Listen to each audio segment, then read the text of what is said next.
मेरे पत्थर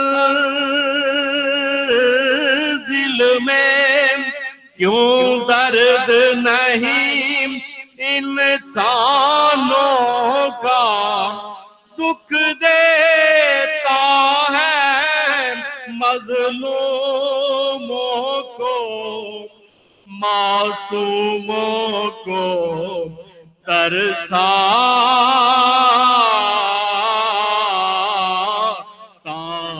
है। एक दौर सलामी या का सज्जाद असीरे जार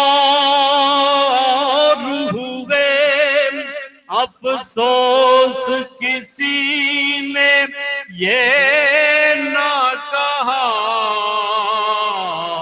सज्जाद असीरे जार हुए अफसोस किसी ने ये ना कहा ये पाँव सुतूने काबा है जंजीर किसे पहनाता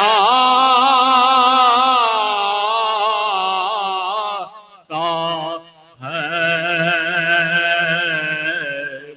एक दौर सलामी दुनिया का।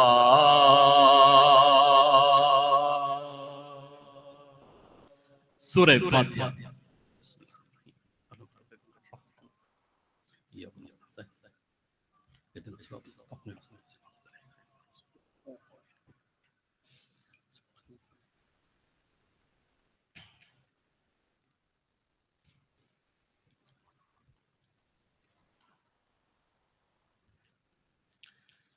दरूद भेजिएगा मोहम्मद वाले अल्लाहुम्मा सल्ली अला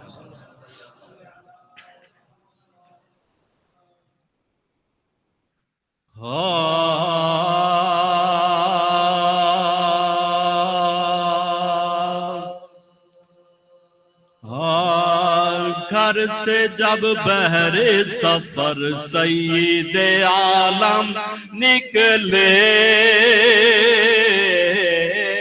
सर झुकाए हुए बादीदाए पुरनाम निकले पेशो फरजंद कमर बांध के बाहम निकले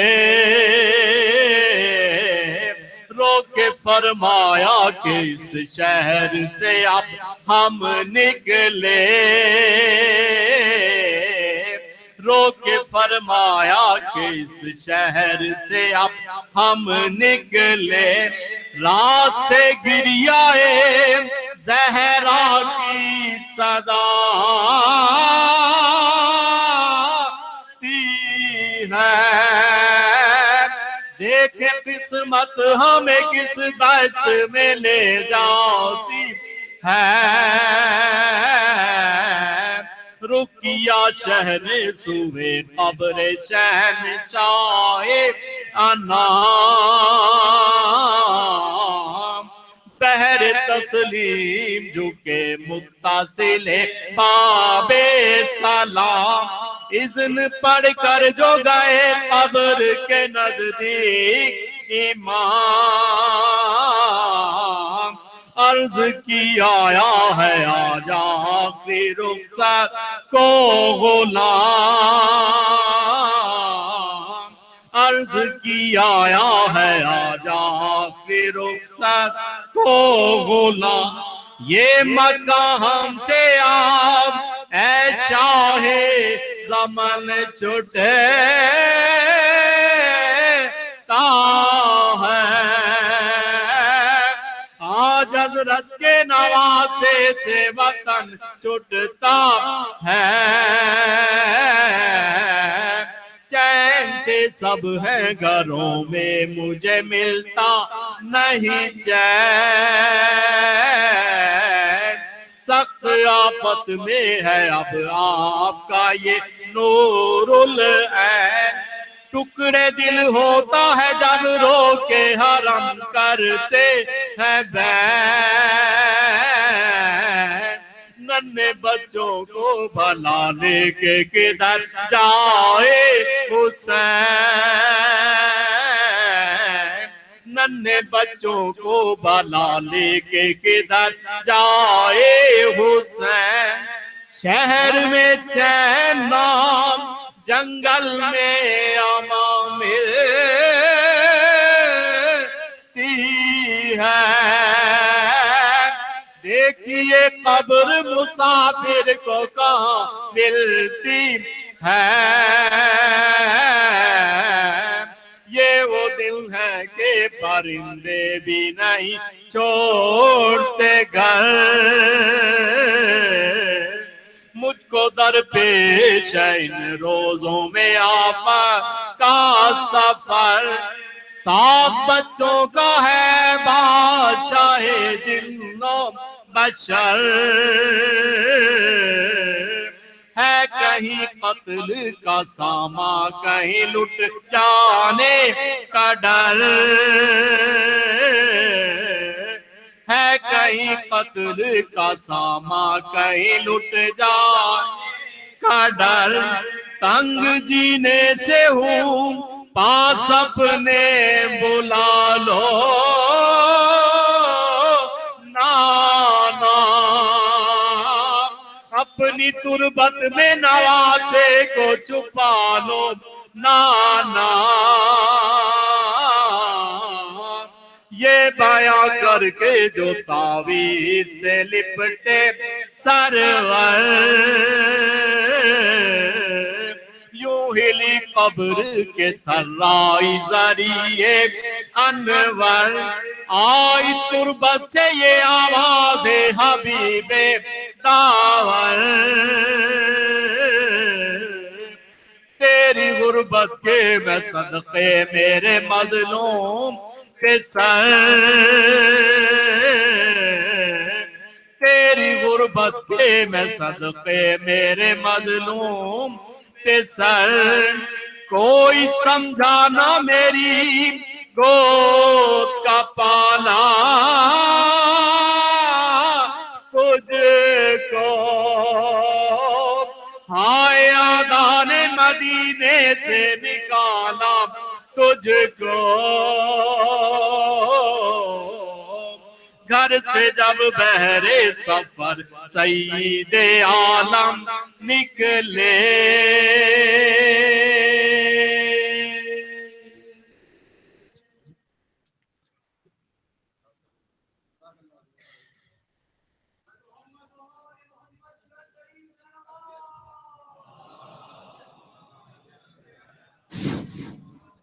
अभी आपके सामने डॉक्टर अबरार हुसैन जैदी साहब सुखानी और उनके साथी पेश कर रहे थे। सलाम के लिए मैं अख्तर जैदी साहब से दरख्वास्त करता हूँ कि सलाम पेश करें। आवाज़ बुलंद नारे सलवा।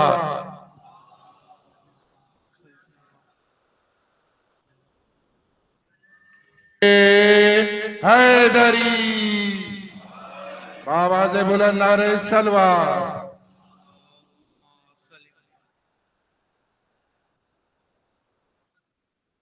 मौला अब्बास की शान में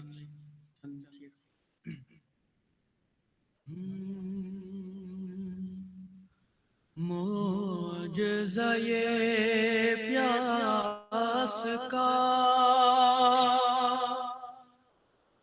देखा दरे अब्बास पर।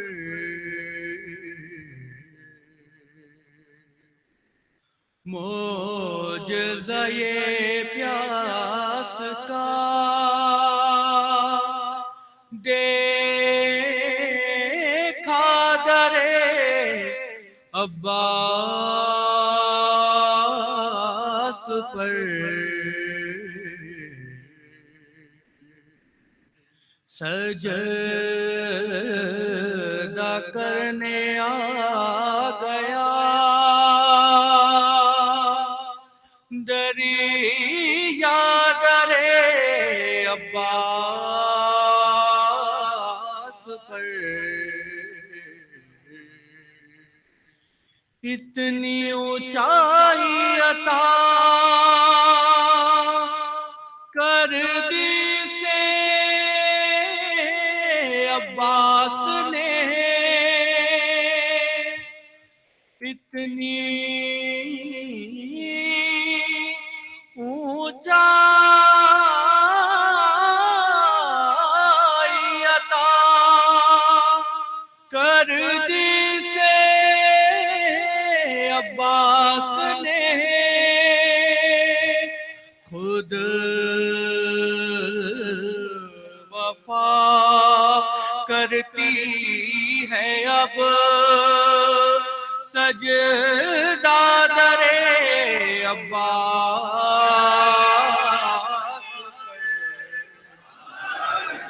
क्या खबर कितनी है अज़मत इस दरे अब्बास की, क्या खबर कितनी है अज़मत इस दरे अब्बास की, के बांटती है नेमतें ज़हरा दरे अब्बास पर, और यूं दरे अब्बास पर जंजीर का मातम करो के हाथ कट कर गिर पड़े मेरा दरे अब्बास पर। मैं दरे अब्बास पर आकर हुआ इतना बुलंद के आसमां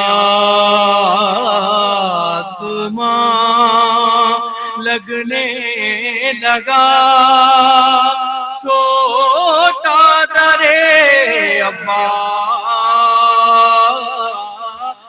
पर। मांगने आती है पानी जिस नहरे अलकमा, नज़्ब है एक ऐसा मशकी ज़ादरे अब्बास पर। मौजज़ा ये प्यास का। अभी आपके सामने असगर ज़ैदी साहब सलाम पेश कर रहे थे। मैं दरख्वास्त करता हूँ मोहतरम जनाब जिले रज़ा साहब से कि वो सलाम के लिए तशरीफ लाए। मोहतरम जनाब जिले रज़ा साहब, बाप से बोला नारे सलवात।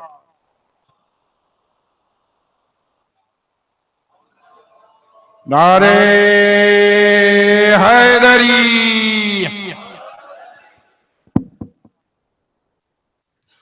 एक बार मिलकर दुरूद पढ़े मोहम्मद वाल।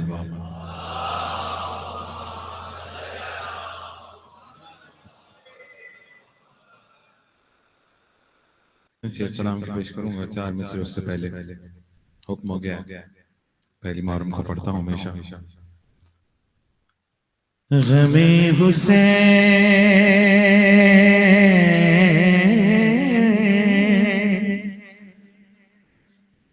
हर एक शहर हर दयार गया,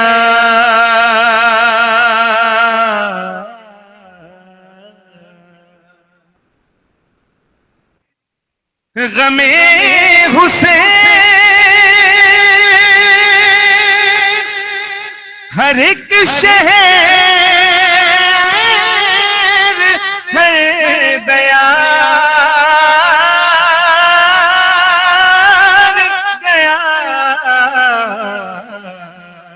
जहाना काफिला पहुंचा वहां गुबार,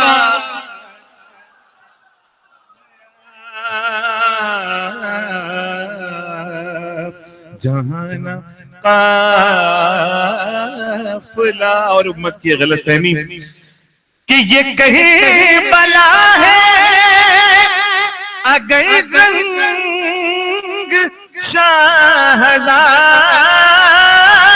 की,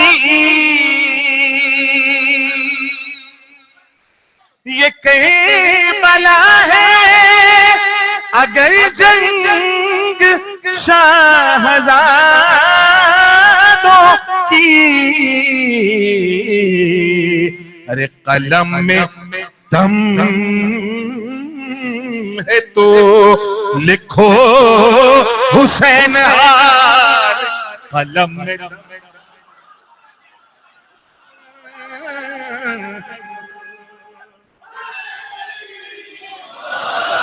इतने ही बुलंद रूप पढ़े तो मैं चंद शेर पेश करता हूं सलाम के।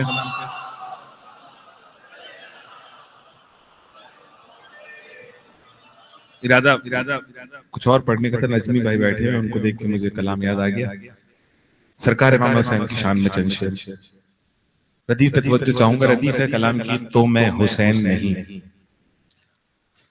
जो हक पे आज भी आए तो मैं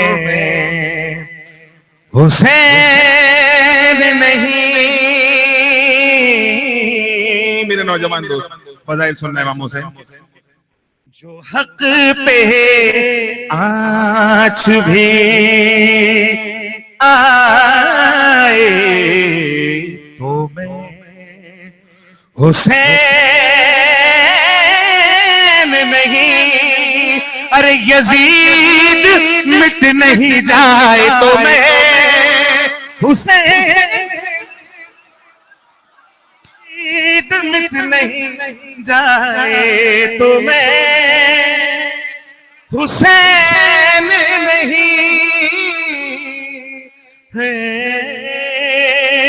जो हक पे आज भी, शेर पेश कर रहा हूं बिला तमीज, ये करबला है यहाँ हज से भी ज़्यादा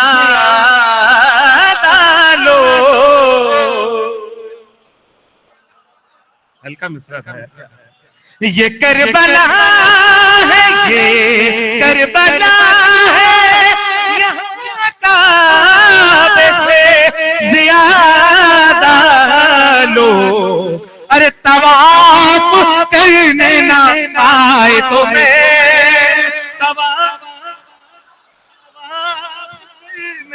जियो आए तो मैं हुसैन नहीं। जो हक पे आज भी आए तो मैं हुसैन नहीं।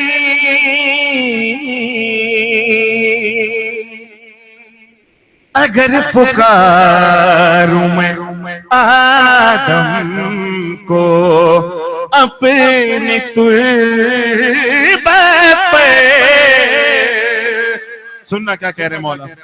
अगर पुकारूं मैं आदम को अपनी तुल्बत पे, अरे लहद से उठ के ना आए तो मैं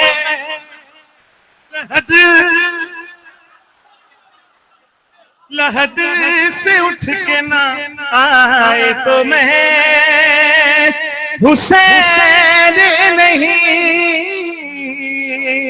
है। जो हक पे आज भी आए तो मैं हुसैन नहीं। शेर पेश कर रहा हूं, तमीद नहीं करूंगा इस शेर की। हाँ, अरे फजीलतें मेरे बाबा की कसर करके कोई फजीलतें मेरे बाबा की कसर करके कोई अरे सिला नमाज का पाए तो मैं सिला नमाज का पाए जियो मिलके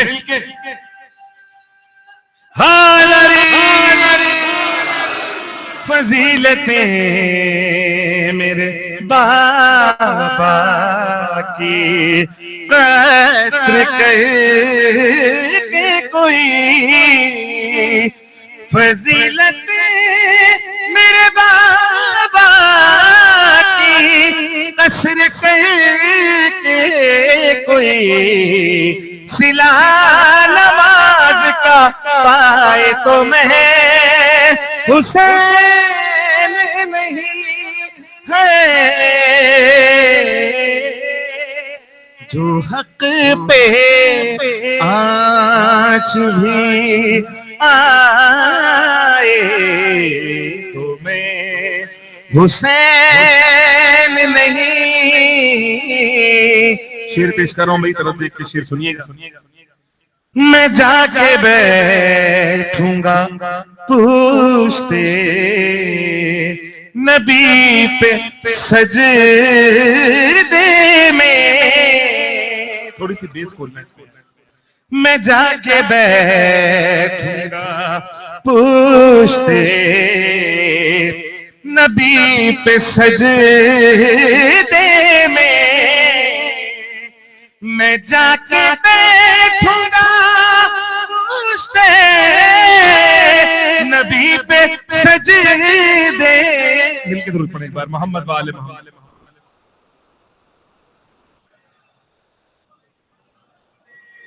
बारी दीगर मिल के दुरूद पढ़े तमाम हज़रात।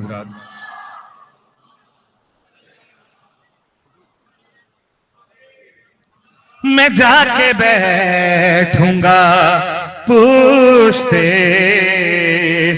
नबी पे सजदे में, मैं जाके बैठूंगा पूछते नबी पे सजदे में, अरे रसूल सर भी हिलाए तो रसूल सर भी हिलाए तो मैं हुसैन नहीं जो हक पे आज भी।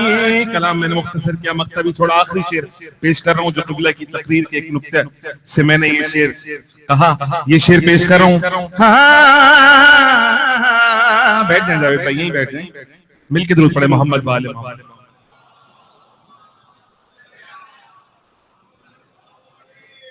मैं सजदा करूंगा मुझे उठाने को, जो समझ गया ये शेर वो समझ गया। मैं ऐसा सजदा करूंगा मुझे उठाने को, अरे खुदा खुदा खुदा ज़मीन पे ना आए तो मैं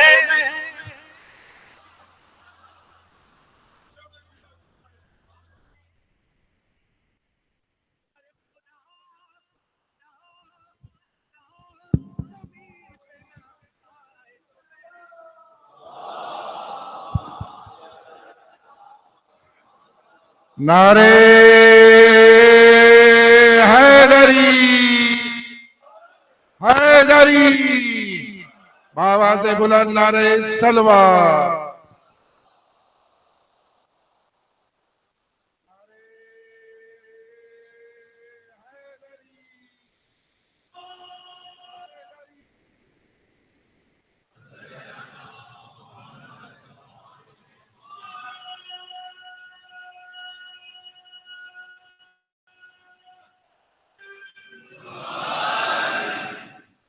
बिस्मिल्लाहिर्रहमानिर्रहीम। तमाम तारीफें अल्लाह के लिए, दुरूद और सलाम मोहम्मद और आले मोहम्मद के लिए सलावत।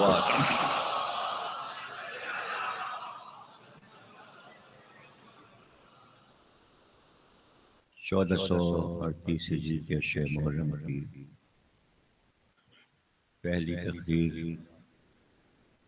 इमाम बारगाहे काज़मैन में आप हज़रात समाअत फरमा रहे हैं। नूर और ज़हूर के मौजू पर यहाँ हम गुफ्तगू करेंगे।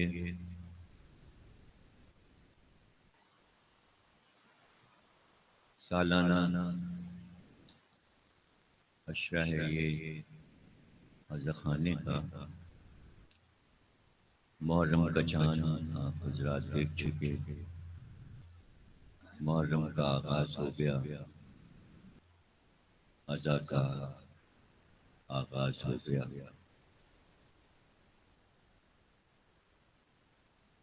कदीम ज़माने से ये शियार है हमारा कि हम इन अय्याम अज़ा में ज़िक्र हुसैन के साथ साथ मुकद्दम समझते हैं ज़िक्र इलाही को और ज़िक्र रसूल को। और ये कोई इरादतन ऐसा नहीं होता, बल्कि ये एक अमल है, तशरीह है हदीस रसूल की, हुसैन मिन्नी व अना मिनल हुसैन।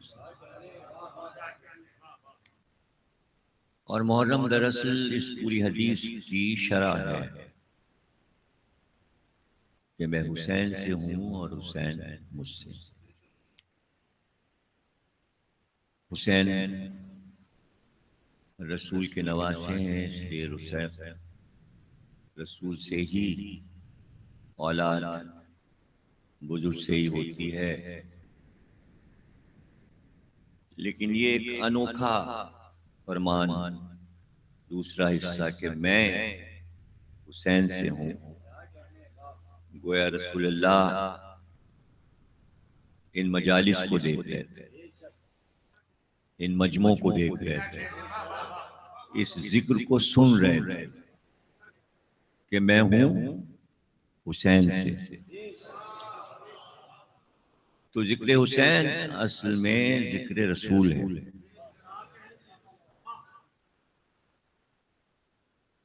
और काबिल फख्र औलाद वही होती है कि जो अपने बुजुर्गों के नाम को रोशन करे।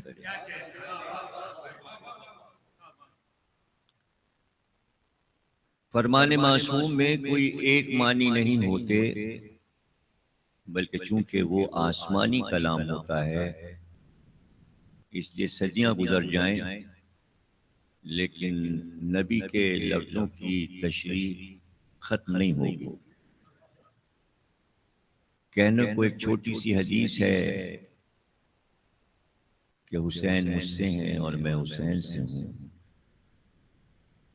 लेकिन गौर करते चले जाइए कि जो जो मैं हूं वो हुसैन है।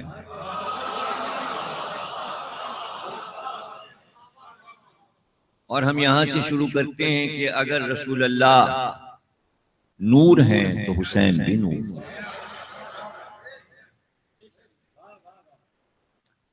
और ये सीधा सा उन्वान है, नूर और ज़हूर। नूर कहते ही उसको है जिसका ज़हूर हो।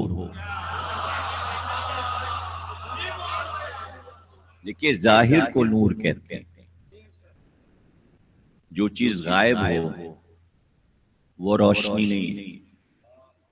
इसलिए कि नूर की खासियत यह है कि वो खुद भी रोशन हो और उसकी वजह से तमाम चीजें रोशन हो जाएं।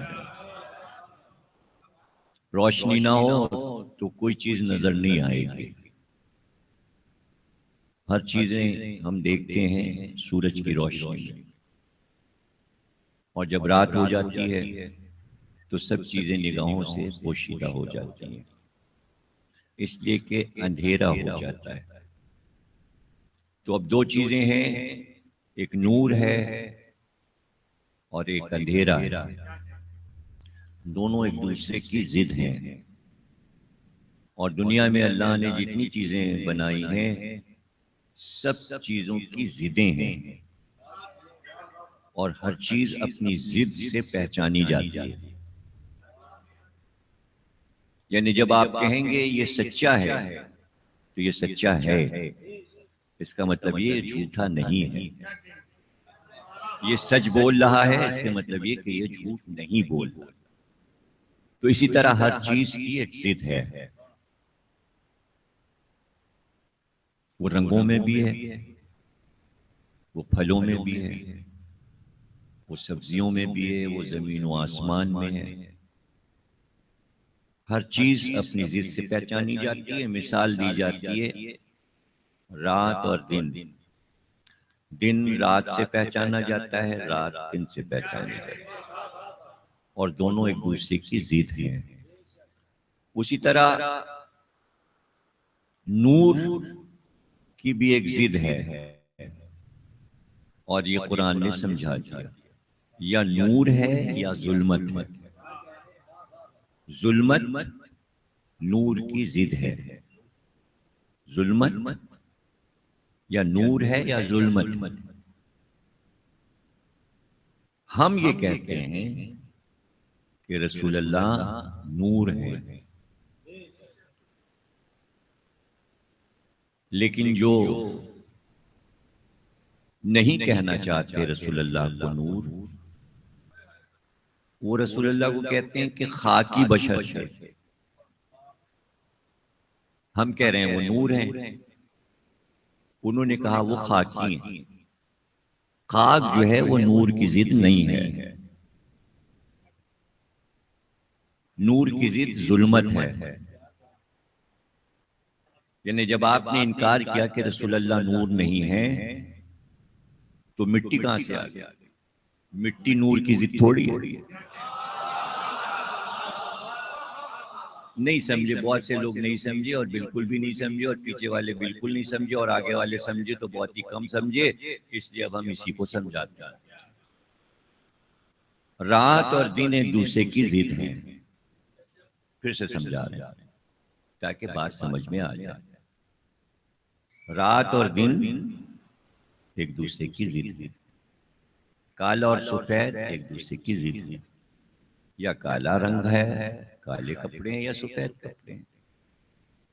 सफेद की जिद लाल नहीं होगी, इसलिए कि लाल की जिद सब्ज है। हर रंग का कंट्रास्ट होता है। तो रात आप कहेंगे रात है, रात है, और अगर नहीं तो आप कहेंगे दिन है। लेकिन क्या आप ये कहेंगे कि दिन तो नहीं है, फिर ये क्या है? ये तरबूज है।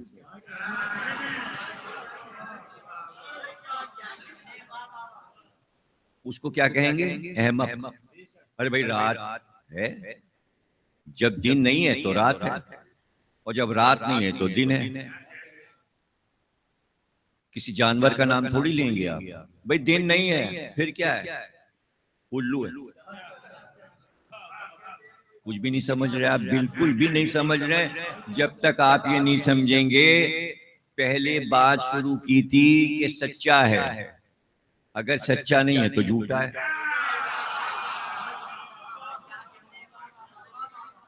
तो आप सच्चा नहीं है, उस जगह पे आप क्या कहेंगे? अगर झूठा नहीं कहना तो क्या कहेंगे? कुछ भी कह दीजिए, लेकिन वो उसकी जिद तो नहीं हुई, तशरीह तो नहीं हुई ना, फिर नहीं समझे। हम कह रहे हैं रसूल अल्लाह नूर हैं, नूर की जिद जुल्मत है यानी अंधेरा। आप कह रहे हैं वो खाकी बशर है। तो जब आपने कहा वो खाकी बशर हैं, तो इससे नूर की रद्द कहां हो रही है? नूर की रद्द तो नहीं हो रही। यानी ये दिन है, अभी भी नहीं समझे? कहां समझे? ये दिन है, शायद अब समझ में आ जाए। ये दिन है, ये दिन है। लामुहाला आपको कहना है कि ये दिन है, और अगर दिन नहीं है तो लामुहाला कहना है कि आपको रात है। तीसरा कोई लफ्ज नहीं इस्तेमाल हो सकता। अगर अक्ल है, बदअक्ली करने के लिए आप कुछ भी कह दीजिए, नहीं दिन तो नहीं है तो फलाना है, तो क्या है, तो क्या है, तो लोग अहमकी तो समझेंगे। हम कह रहे हैं रसूल नूर हैं, उसकी जिद आपका ये रसूल अंधेरा है। ये मिट्टी कहां से आ रही है?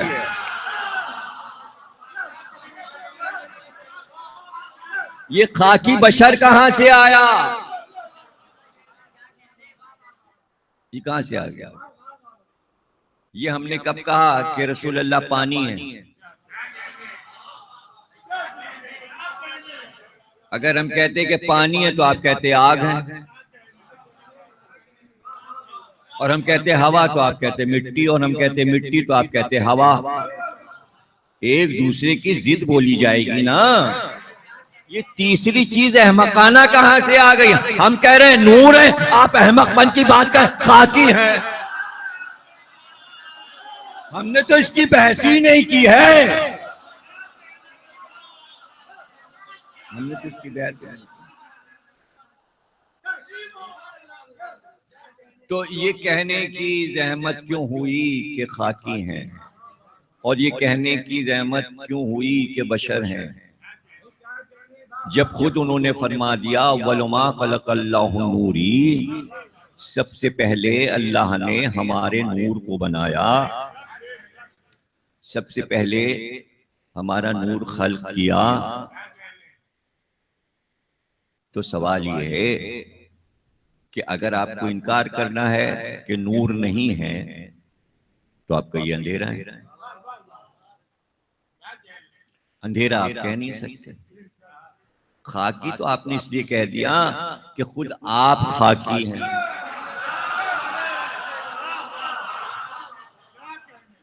और ये मजबूरी दर्जे आपने कहा, इसलिए कहा कि कौल लाया, आपने कहा पैगंबर ने फरमाया कि मैं तुम्हारी तरह बशर हूं, तुम्हारा जैसा बशर हूं। तो कौले मासूम को फौरन समझ लेना ये कोई आसान नहीं है। कोई ये दावा करे समझ लिया और समझ में आ गया, नहीं, सोचिए पहले, और कीजिए।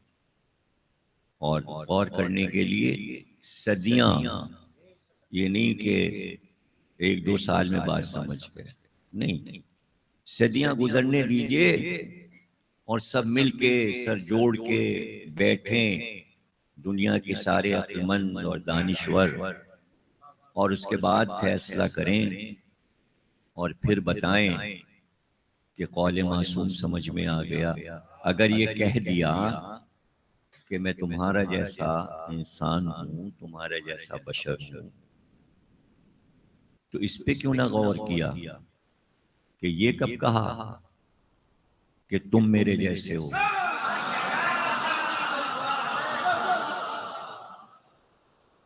अब फर्क समझ में आ जाए कि मैं तुम्हारा जैसा हूं, इसका मतलब ये कि मैं पैकर इंसानी में हूं। जो जो कुछ कुदरत ने तुम्हें नेमत दी है वो मेरे पास है।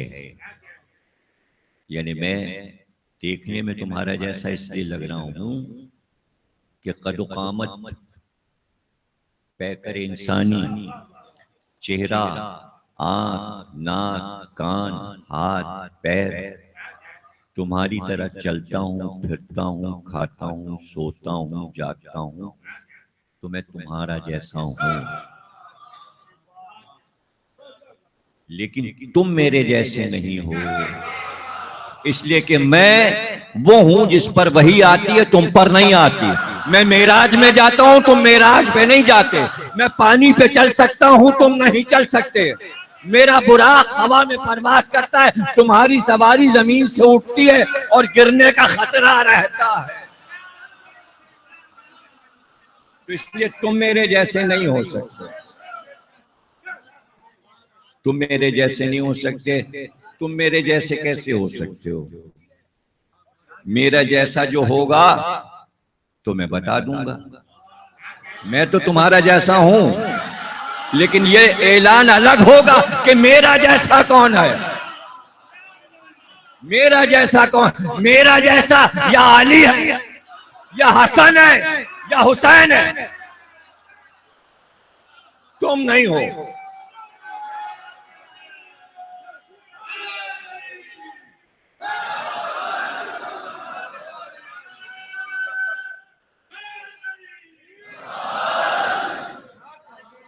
वरना क्या मुश्किल था? हर कौले पैगंबर, हर हदीस दोहरी है, दो हिस्से होते हैं। ये कह रही है मैं तुम जैसा हूं, दूसरा हिस्सा है ही नहीं समझे। मैंने बात शुरू की हुसैन व मिन्नी व अना मिनल हुसैन, दो टुकड़े हैं, हदीस के दो हिस्से हैं।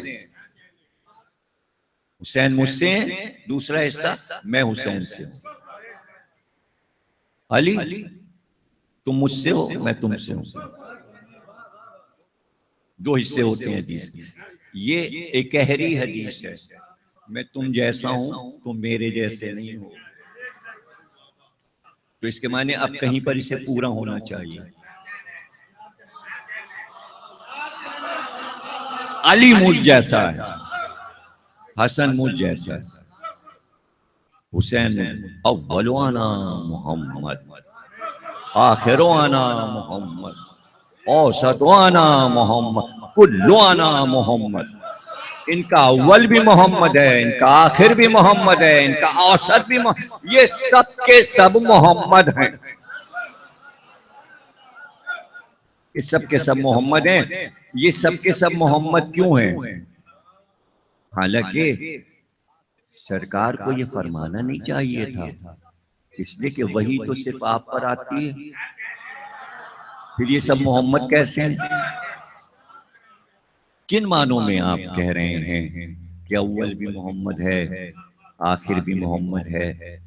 चूंकि आपका लहू है इसलिए, आपका खून है इसलिए नहीं, ये सब इसलिए मोहम्मद हैं कि इसको यूं सोचो,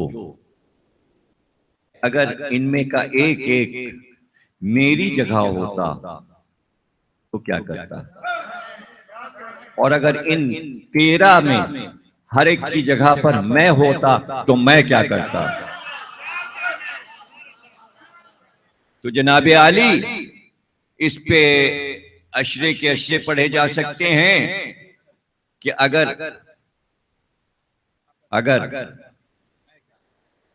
अली मोहम्मद की जगह होते और मोहम्मद अली की जगह होते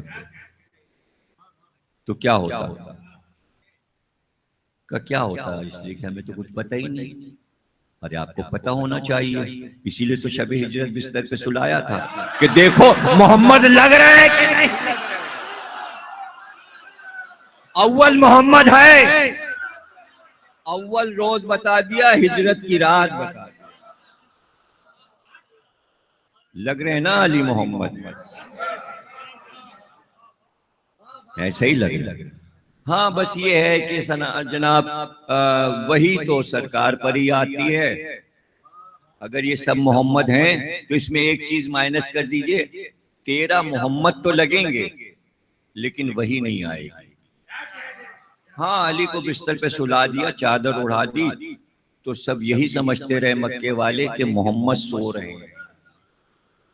लेकिन ये नामुकम्मल छवि हुई, इसलिए कि फरिश्ता तो आए ही नहीं, मलक तो आया ही नहीं। भला सरकार कहें कि मेरी छवि और वो नामुकम्मल रह जाए।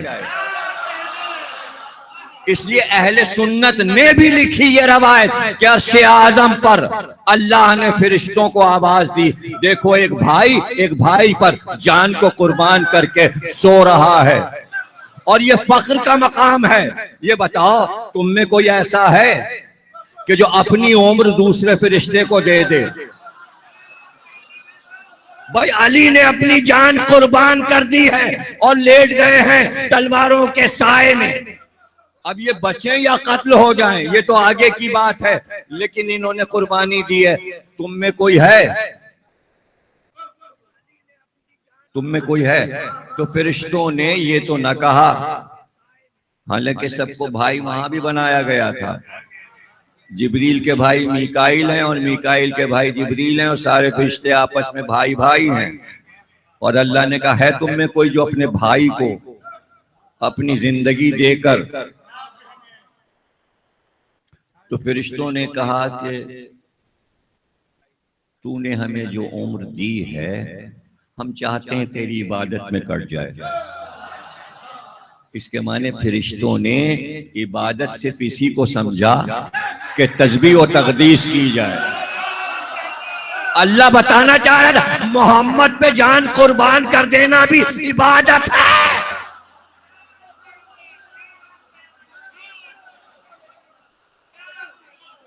इबादत।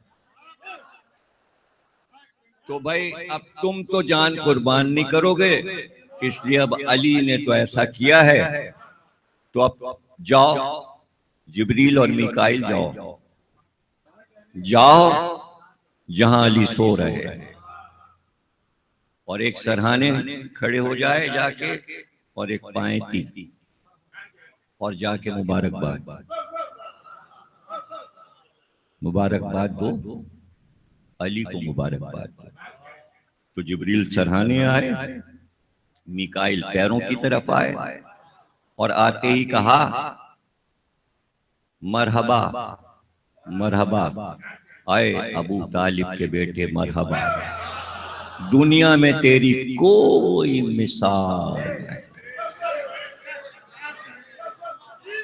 दुनिया में तेरी कोई मिसाल नहीं है। शबी बनाई थी मोहम्मद ने अपनी अली को, चादर उड़ाकर, लिबास पहनाकर, सरहाने अमामा रखकर, अबा अपनी पहना दी, मुकम्मल शबी बनाना चाह रहे थे, लेकिन शबी बनती नहीं जब तक के मलक ना उतरे।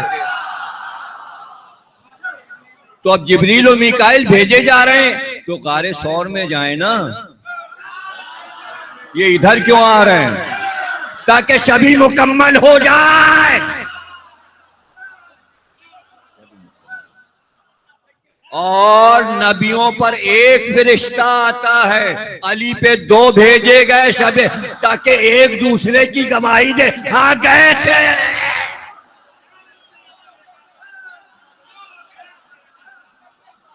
गए थे।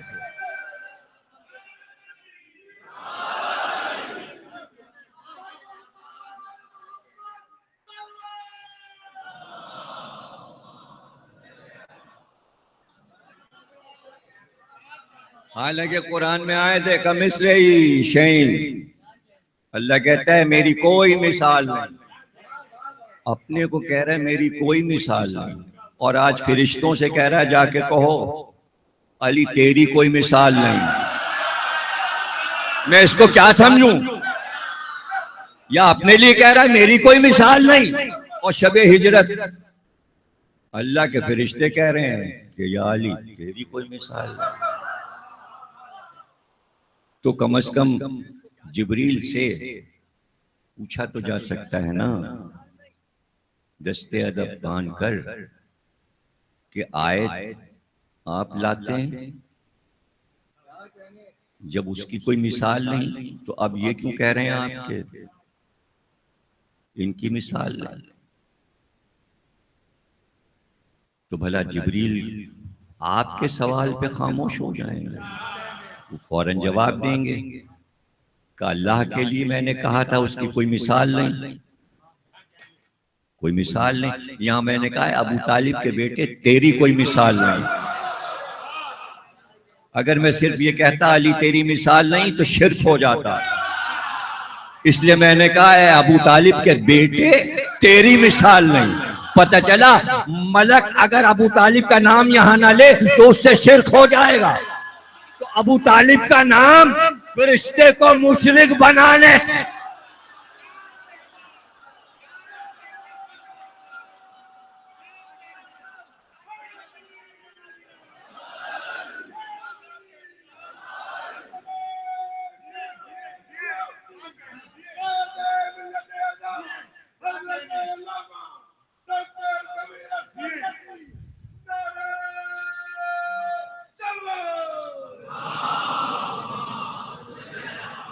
अबू तालिब का नाम मलक को मुशरिक होने से बचाता हो। और जाने आप क्या कह रहे हैं अबू तालिब के बारे में, जो बात ही समझ में नहीं आ रही है कि मामला क्या है और ऐसा क्यों है, ये सोच क्यों है, ये फिक्र क्यों है।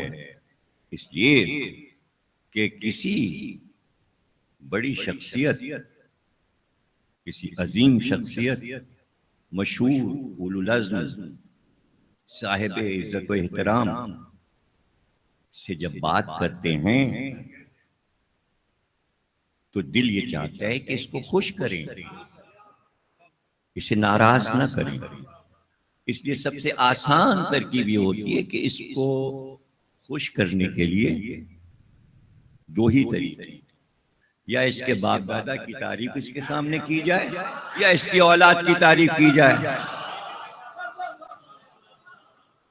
दो ही तरीके हैं। मुसलमानों को ये दो तरीके मालूम ही नहीं। पूरी उम्मत के नजदीक सबसे जी एहतराम रसूल अल्लाह हैं, उनको खुश करने का तरीका उम्मत को आता ही नहीं, उम्मत को नहीं आता। लेकिन ना आप में से किसी एक की तारीफ में शुरू कर दूं, किसी एक का नाम लेके, भाई क्या कहना आपका माशाअल्लाह, वो आपके जो पड़ोसी है ना याकूब साहब, बहुत उम्दा आदमी, और जो इस तरफ दाएं तरफ मकान है ना उसमें जो वो रहते हैं ना यूसुफ साहब, क्या कहना साहब, आपके पड़ोसी बहुत अच्छे हैं। और वो जो ऑफिस में आपके दोस्त उस दिन मिले थे ना आपके साथ, वो बहुत अच्छे हैं। अब वो कह रहे हैं कमबख्त मेरी तारीफ कब करेगा, पड़ोसियों की, दोस्त की, ऑफिस का, यहाँ का, वहां का, कॉलेज का, स्कूल का, अरे सारे दोस्तों की तारीफ हो रही, मेरी कब होगी। तो घबरा के कहने अरे भाई मेरी भी तो, मेरा भी तो जिक्र कीजिए।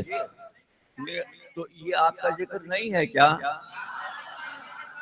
नहीं, मेरा जिक्र तो जब होगा, मेरे बाप का जिक्र कीजिए, बहुत बड़े आदमी थे, मेरे दादा का जिक्र कीजिए, बहुत बड़े आदमी थे, मेरा बेटा बहुत बड़े मकाम पर है, मेरे नवासों का क्या कहना, मेरे दामाद का क्या कहना, मेरी बेटी का क्या कहना। पता चला कि शख्सियत की तारीफ इस तरह होती है। तो ये काम अगर आपको सीखना था तो ये भी अल्लाह ही से सीखते कि हदीस किस्सा में मोहम्मद की ये बेटी है, फातिमा का बाप है, फातिमा का बाप, रसूल की बेटी नहीं।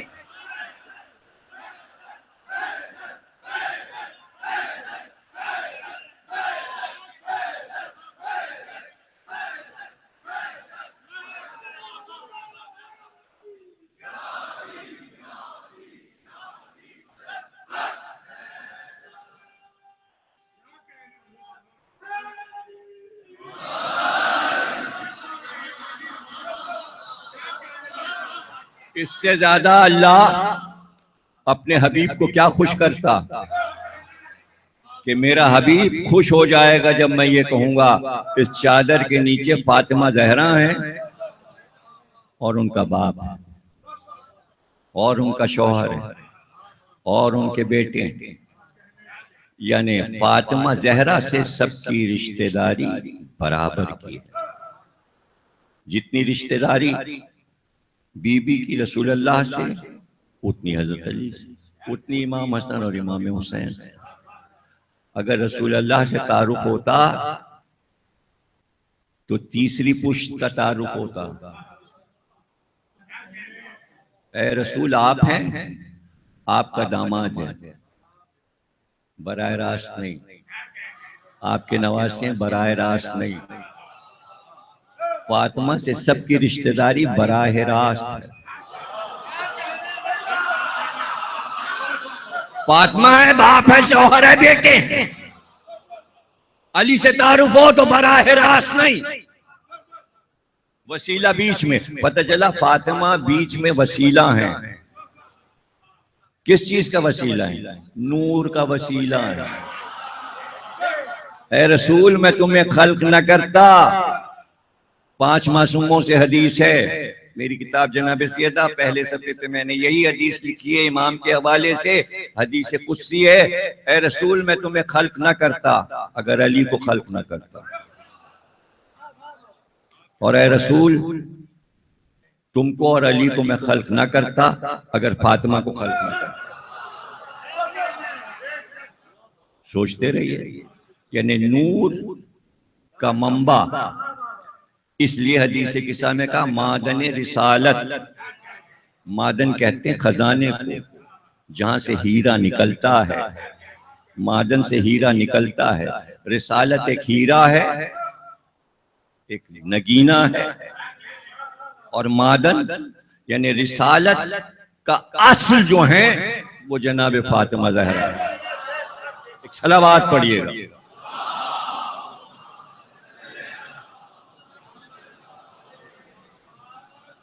तो जनाब आली अगर किसी ने ये कह दिया और लिख दिया किताबों में कि रसूल अल्लाह नूर नहीं है, खाकी हैं, तो चूंकि खाकी हैं खुद तो खता हो गई। खता हो गई तो नहीं पहचान सके रसूल अल्लाह को, और कहां से पहचानेंगे? अरे जब मलक ने ना पहचाना, मलक ने ना पहचाना, मलक ने पूछा ये चादर के नीचे कौन लोग हैं? ये चादर के नीचे कौन लोग हैं? क्यों, क्या पहचानते नहीं हो? रोज तो वही लेके जाते हो। पता चला गए तो थे लेकिन सबको अलग अलग देखा था। रसूल अलग नजर आ रहे थे, अली अलग नजर आ रहे थे, हसन हुसैन अलग। जब चादर में इकट्ठा हुए तब पता चला असली नूर क्या है। नूर अकेला नहीं है, जब पांचों जमा हो अव्वलो मा खलक़ल्लाहु नूर। असल नूर अब चला और आसमान तक साते हुआ, फरिश्तों को कुछ नजर ना आया। नूर की तारीफ यह है कि नूर जुल्मात से नहीं निकला। कोई ये समझे कि दुनिया अंधेरी थी और एकदम से नूर खल्क हुआ और रोशनी फैलने लगी। इस बात को फ्रांस के एक दानिश्वर हेनरी कॉर्बन ने बात को समझाया। इसको यूं समझ लीजिए कि अंधेरा हो शारा पर, गली में बिल्कुल हाथ को हाथ सुझाई न दे, सामने से एक स्कूटर आ रही है और उसकी लाइट जैसे जैसे करीब आए तो आप महसूस करेंगे अंधेरा हट रहा है, रोशनी फैल रही है। ये एक फलसफा है रोशनी के फैलने का। फिर से समझ लीजिए, रोशनी फैलने का फलसफा ये है कि अंधेरे में दूर से आपको एक बल्ब नजर आ जाए, एक शमा नजर आ जाए, एक चिराग नजर आ जाए, यानी अंधेरा छटा और रोशनी फैलने लगी। ये है फार्मूला। ये नूर जिसे नूर मोहम्मद कहते हैं, ये इस तरह नहीं हुआ कि दुनिया अंधेरा थी, उसमें नूर खल्क हुआ, रोशनी फैलने लगी और अंधेरा छटने लगा। ऐसा नहीं हुआ। यानी जुल्मत में नूर खल्क नहीं हुआ। फिर समझिए, अंधेरे में नूर खल्क नहीं हुआ ना, ऐसा नहीं। मैं समझा रहा हूं शुरू से। एक दूसरे की जिद रंगों में भी होता है। जैसे मैंने कहा काले की जिद सफेद, सफेद की काला। इसी तरह गोल्डन की जिद सिल्वर, सिल्वर की जिद गोल्डन। उसे उर्दू में क्या कहेंगे? सुनहरा, रुपहला। एक है सुनहरा, एक है रुपहला। और बढ़ा लीजिए, बात समझ लीजिए, एक है सोना, एक है चांदी। जब सोना बोलेंगे तो उसकी जिद में चांदी बोलेंगे, चांदी बोलेंगे तो सोना बोलेंगे। ये एक फार्मूला दुनिया की हर जबान में होता है। एक चीज को समझाने के लिए दूसरी चीज उसकी जगह तीसरी अपनी अकल से नहीं भिड़ाना है। जो फार्मूला है वही रहेगा, फार्मूला नहीं बदलेगा। सोने की जगह ये सोना है और ये कुछ और तो नहीं बोलेंगे है? ये सोना है और ये लौकी, ये तो नहीं कहेंगे। या चांदी है या सोना है, समझ है ना? तो भाई पूरी दुनिया सिल्वर थी, अल्लाह की ये पूरी दुनिया सिल्वर थी। उसमें एक गोल्ड रोशनी शुरू हुई, रुपहला हटने लगा, सुनहरा फैलने लगा। अब मुझे ही नहीं पता रुपहला कौन था और सोना कौन था, बस दुनिया एक रोशन हो गई रुपहले और सुनहरे से। इसको यूं समझ लीजिए कि सूरज सुनहरा है, चांद रुपहला है, उसकी किरणें सुनहरी हैं, चांद की किरणें रुपहली हैं। यानी ये चांदनी की किरणें हैं और वो सोने की। सोना गर्म होता है, चांदी ठंडी होती है। सोने में जलाल है, चांदी में जमाल है। सूरज में जलाल है, चांद में जमाल है। रुपहले में गोल्ड आया, यानी गोल्ड ने रुपहले को नुमाया किया, सिल्वर को नुमाया किया, सिल्वर ने गोल्ड को, ताकि दोनों समझ में आए, दोनों समझ में आ जाएं। अब कभी मौका मिले तो इमाम हुसैन का करबला का रजस किसी अच्छी सी किताब में पढ़ लीजिएगा, जो आपने रजस पढ़ा है करबला में। उसका तर्जुमा मीर अनीस ने अपने एक मरसिये में किया है। आपने यहां से शुरू किया। मुझे पहचानते हो मैं कौन हूं? मैं सोने और चांदी का बेटा हूं। मैं सोने और चांदी। अब कहां है वो सोना और कहां है चांदी? हुसैनो मिन्नी व अना मिनल हुसैन।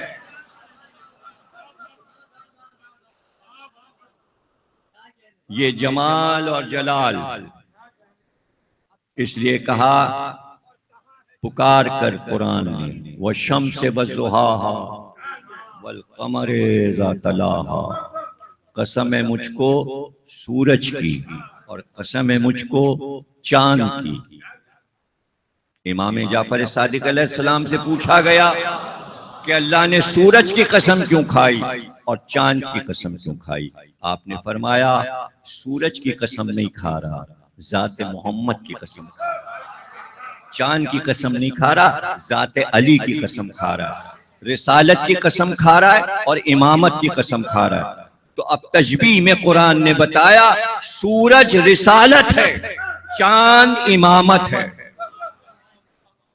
बनाने वाला वो, बयान करने वाला वो। सूरज तुलू हो तो रहमत बन जाए जमाने भर के लिए।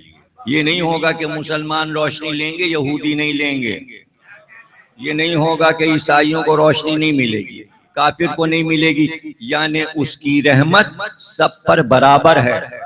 इसलिए सूरज से मिसाल दी कि जैसे सूरज हर एक को फायदा पहुंचाता है बगैर इसके कि उसने कलमा पढ़ा या नहीं पढ़ा। वो चाहे जानवर हो, वो जमीन हो, वो फल हो, वो समंदर हो, वो पानी हो, सब पर सूरज की ज़ौक़ाशी बराबर है। किसी से अपनी रोशनी को रोकता नहीं। तो बस जाते रहमत है मोहम्मद जमाने के लिए वो नूर जो छा गया, जमाने को फायदा सूरज की तरह पहुंचा गया।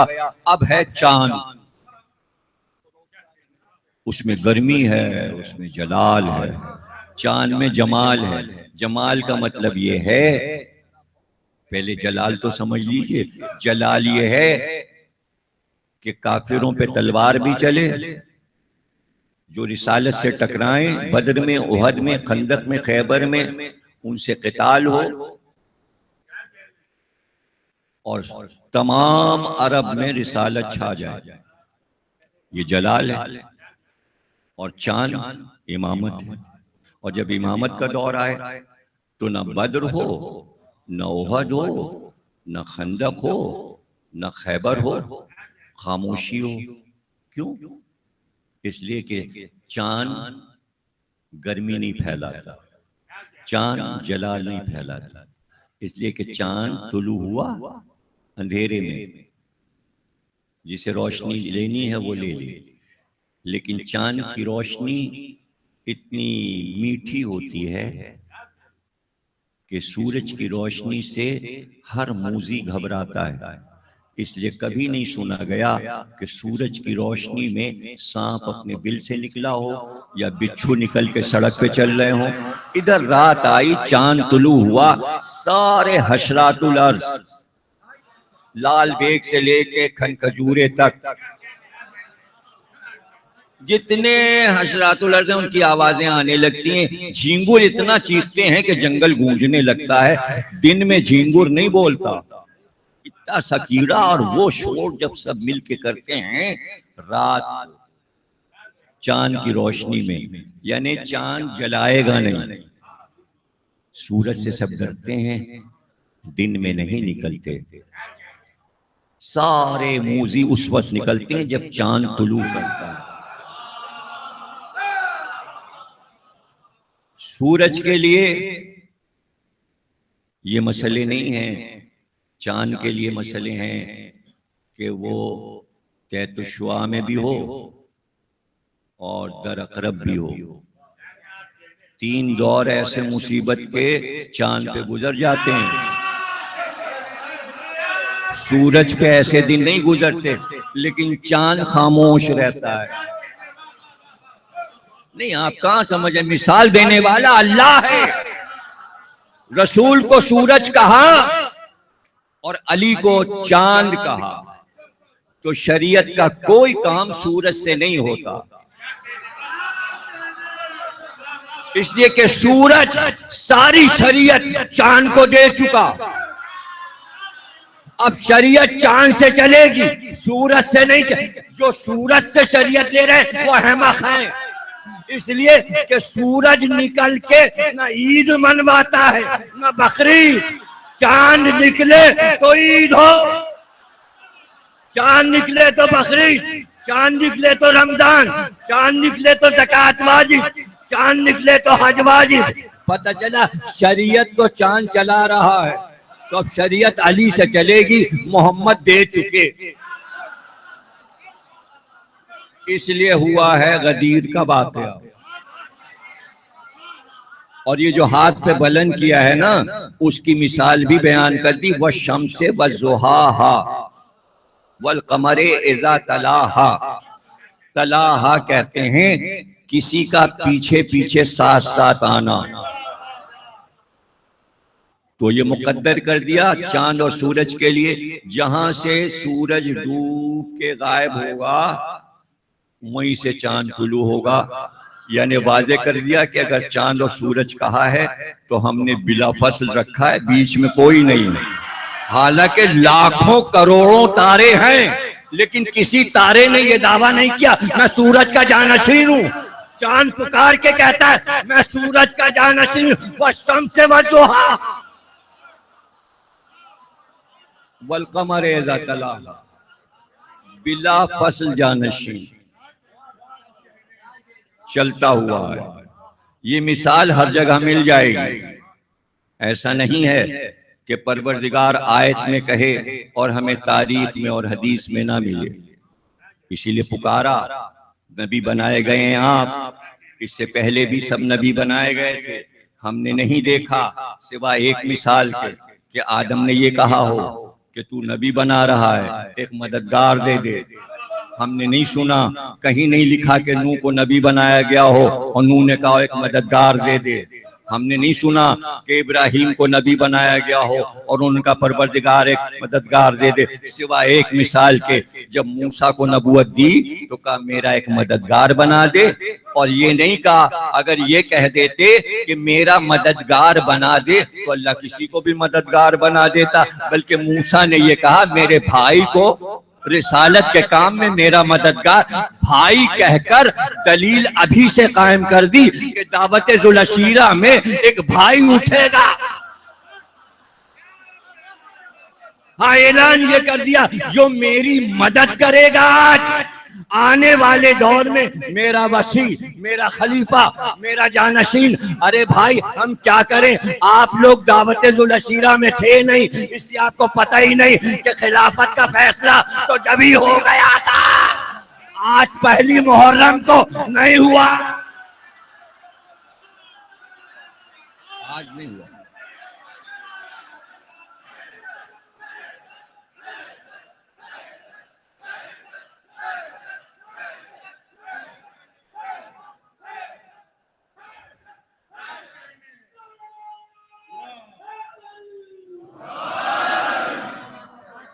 एक मिसाल, दावत जुलशीरा व शम्स व ज़ुहाहा, कांधे पे हाथ रख के कहा वल कमर इज़ा तलाहा।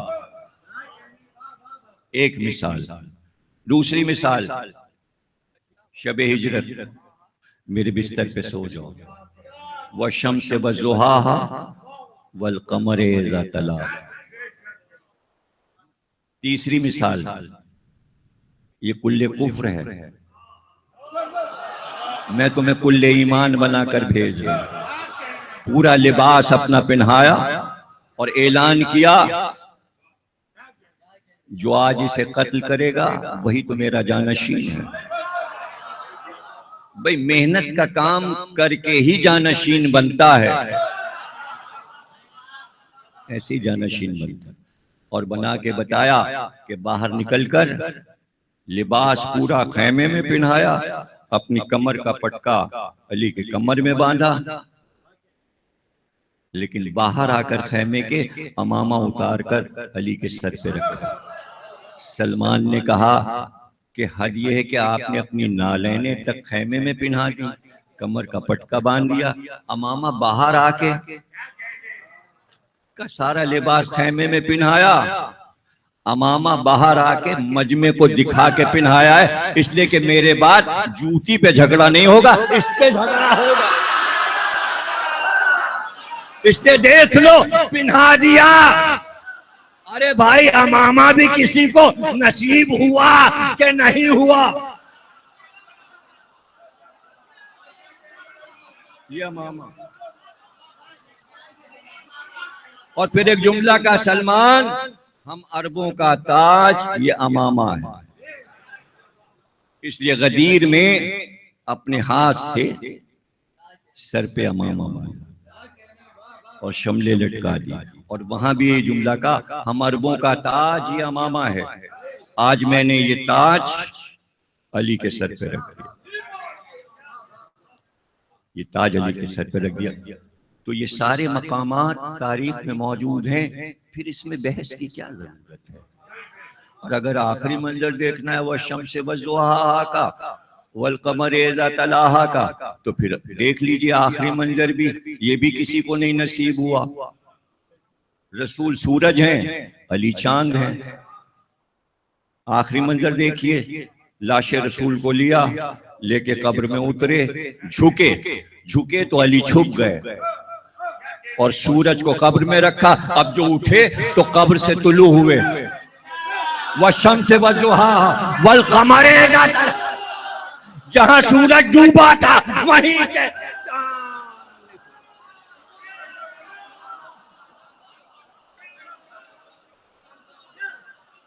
ये मंजर भी तो किसी को नसीब नहीं हुआ।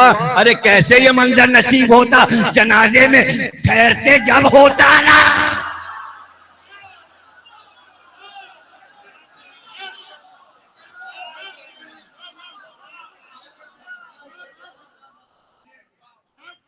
तो चांद वहीं से तुलू होता है, चांद वहीं से तुलू होता है। 61 हिजरी में भी चांद वहीं से तुलू हुआ, इसलिए कि पूरी रात हुसैन जाके कब्र नबी पे बैठते थे।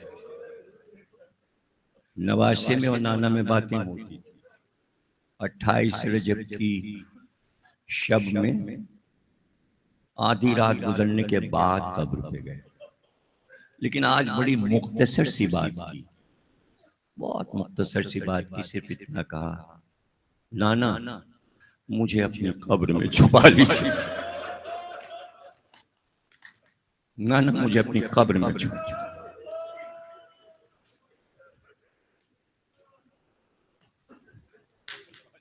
और रुखसत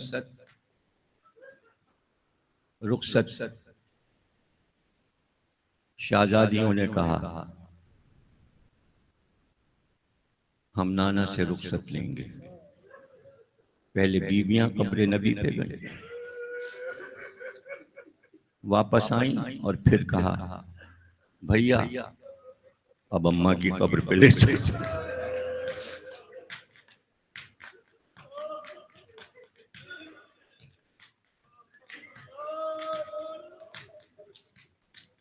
कहते हैं जब कब्र सैयदा पे सब पहुंचे तो अब्बास का अदब ये था कि ज़हरा की कब्र से काफी दूर ठहर जाते थे। ज़ैनब ने अपने आप को माँ की कब्र पे गिरा दिया और हुसैन, एक जुमला लिखा है मक्तल ने कि जब हुसैन माँ की कब्र की तरफ बढ़े तो रावी कहता है ऐसे हाथों को फैला के दौड़े जैसे छोटा बच्चा माँ की गोद में जाने के लिए तड़पता है, और दोनों हाथ कब्र पे रख के सीना कब्र पे रख दिया। अजीब रुखसत है माँ से हुसैन।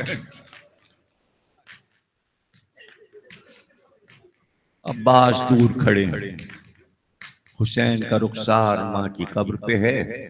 एक बार आवाज आई हुसैन, अब्बास दूर खड़ा है, उसे मेरे पास मुड़कर कहा भाई माँ बुलाती है। तो अजीब जुमला लिखा है कि अब्बास जब जनाब सैयदा की कब्र की तरफ बढ़े तो एक बार अपनी पेशानी कब्र के पैरों की तरफ रख के गिर गए।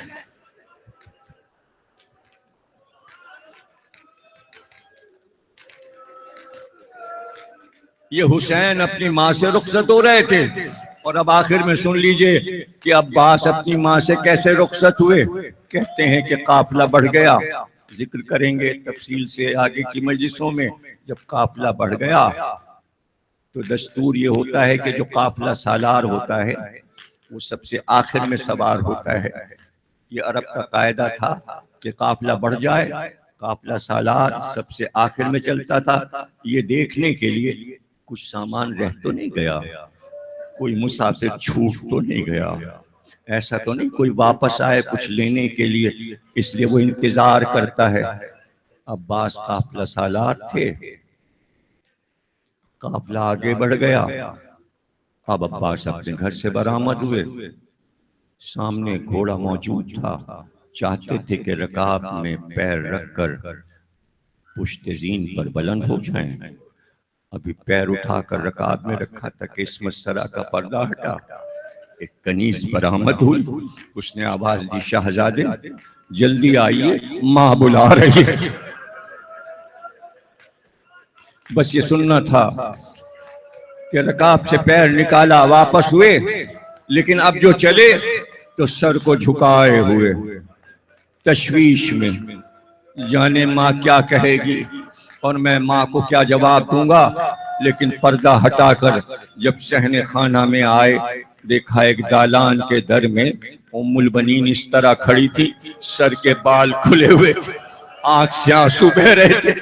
बस माँ की ये हालत देखी तो एक बार दौड़कर एक बच्चे की तरह माँ के कदमों पर अपना सर रख दिया और एक बार कहा, माँ रुखसत तो कर चुकी थी, अब क्यों बुलाया? का अब्बास इसलिए बुलाया है, ये हुसैन नहीं जा रहे, ये जहरा की जान जा रही है।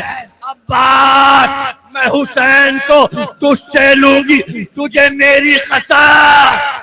अब्बास, हुसैन को वापस लाना, मगर हाँ, जब काफिला आया तो ना अब्बास ना हुसैन।